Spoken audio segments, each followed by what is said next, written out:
Monsieur le ministre, il y a eu récemment des changements au niveau des autorisations à travers notamment l'adoption d'un décret. Expliquez-nous quels sont ces modifications et amendements.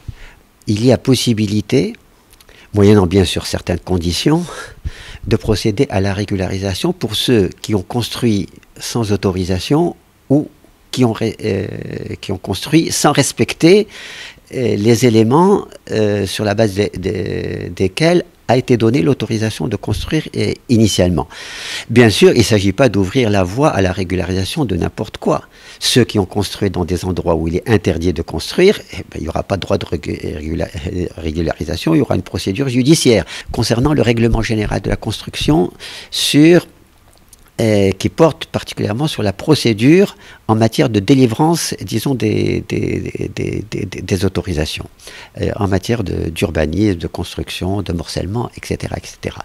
Et ce décret, alors déjà en 2013-2014, ce décret, le simple fait qu'il soit sorti a permis, disons, une avancée notoire, disons, du Maroc, par exemple, dans le classement Doing Business concernant le critère par rapport au permis de construire. Il a introduit cette notion de guichet unique, il a introduit le principe de la dématérialisation des procédures, il a clarifié un certain nombre, disons, de responsabilités, etc., etc. Mais les amendements, disons, le nouveau décret portant règlement général de la construction a apporté des éléments nouveaux. D'abord, il a pris en compte ces autorisations nouvelles. Chose très importante, dans le processus de simplification des procédures, il a renforcé le rôle des professionnels. L'administration se met en quelque sorte un peu en retrait. Elle fixe les règles et elle contrôle. Mais dans le processus, disons, de délivrance des autorisations, les professionnels ont un rôle essentiel.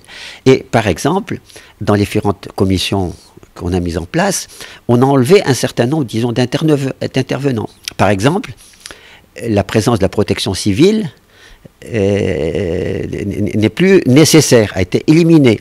Et on se contente, par exemple, pour délivrer, disons, un permis d'habiter ou un certificat de conformité, d'une attestation de l'architecte responsable, disons, du projet, qui atteste qu'un certain nombre de consignes de sécurité ont été respectées. C'est quelque chose de fondamental. Troisième point très important dans le règlement général de la construction, c'est qu'on donne une assise juridique à tout ce qui est la dématérialisation des procédures. Et cette dématérialisation des procédures, c'est ça qui va permettre la simplification, de lutter contre un certain nombre de pratiques mauvaises, de mieux maîtriser les délais.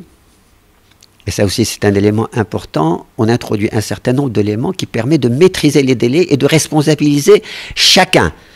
Et par conséquent, le fait que chacun est responsabilisé dans son domaine de responsabilité élimine quelque chose qui était très critiqué par les professionnels, ce qu'on appelle, disons, les rejets en cascade ou les observations en cascade.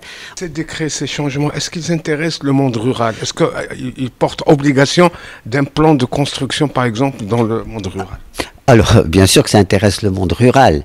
Je pense en particulier le Qadiyya Diyal Tsouya, de la régularisation, va permettre de régulariser un certain nombre de problèmes. Mais pour le monde rural, nous avons décidé de prendre ce problème à bras le corps. Nous savons qu'il y a des problèmes.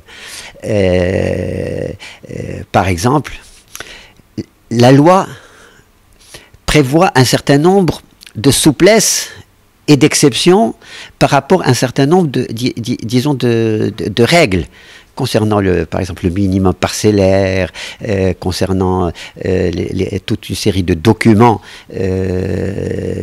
disons, pour certifier, pour attester, disons, de la propriété, des documents techniques, etc., etc.